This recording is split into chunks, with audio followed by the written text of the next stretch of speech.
Thank you everyone for supporting us and give a good comment about what you've been seeing about all this video that I've been posting, about human rights, all against systemic racism, discrimination, even before you get stopped.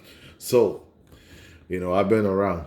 My age is 41, so I've been since the beginning back in the 90s when there was a lot of racist police that was stopping people just to check their IDs. You look suspicious, you look like somebody who just committed a crime, and especially Vanier where we live. It's a part that, there's a big majority of black people there.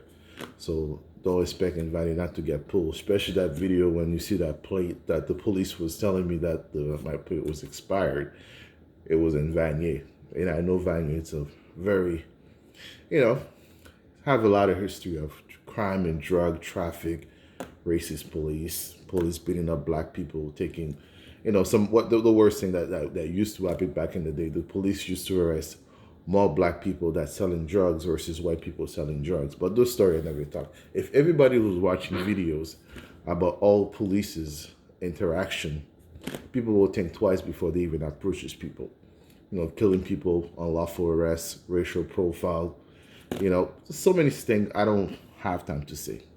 Okay, I want to pass down to those stuff to my community, black, native, Arabs, everything.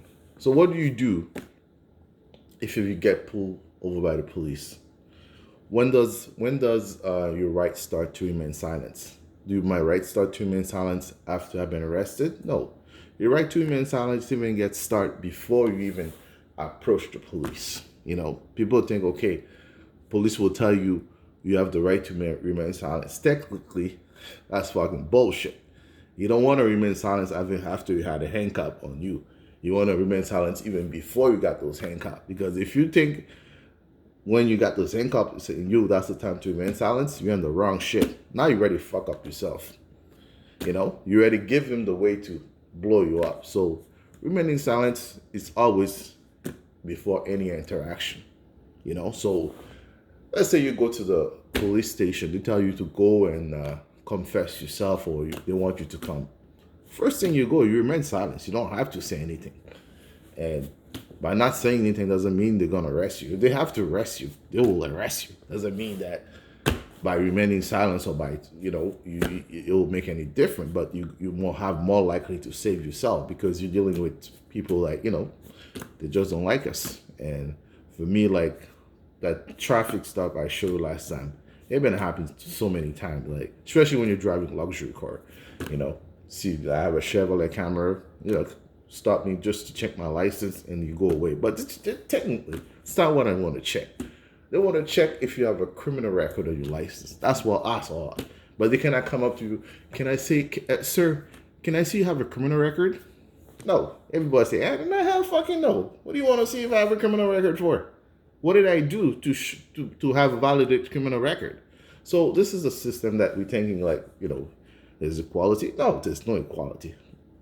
Driving my luxury car, I've been telling you, if I was telling you how many I've been stopped over 100 times by auto police. This is a very system that we can say, especially with luxury car, that people say, okay, it's ecosystem. Everybody should look at that guy, Abdi, who got killed, beat up by the police, went to the judge, not guilty. That just to show the whole system are connected together. Even that judge that come out on that day probably is a judge that work with the police. So when you're looking at it, you have to protect yourself. Be safe out there, everyone.